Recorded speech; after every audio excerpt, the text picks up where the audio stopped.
That's pretty False. We do know everything. We have scientific proof. We can prove things. Little kid? No, the kid is correct. We could never know all things, and therefore you could never say that something is proven. It's that, literally that simple. Literally that simple.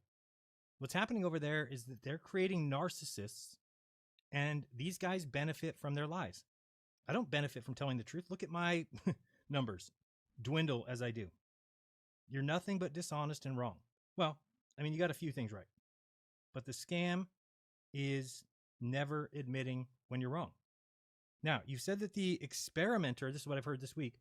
Oh, well, the experimenter needs to be competent. That's my point. You can't say if P then Q, Q therefore P, because that has no competency involved. Science does. Who decides on the competency of the experimenter? You? How do you not get this? You said the other day, oh, well, Jeran described a situation where the experimenter was incompetent. Okay, that's not an objective thing. That's subjective. And if things are subjective, then they cannot be proof. If we've got to agree of what, and that's what we all do. So I don't see a problem.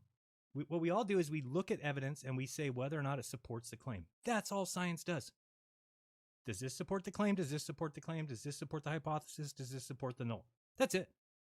And eventually we can build things that we can call facts. Okay, now I've said very clearly and many times, listen to me carefully. I love the scientific method. Did you get that? Write it down, record it, make a clip. I think it's the best method that we have to get the closest that we can to the truth. Did you hear that? It was pretty clear. Okay? There are things that we'll even call facts. Okay? You'll hear me often use the word proof or prove. And I'm just making it clear to everybody, but by no means do I mean that we close the book on those items. Okay? Now, if anybody thinks that when we prove something, we close the book on it, then you don't understand what science is.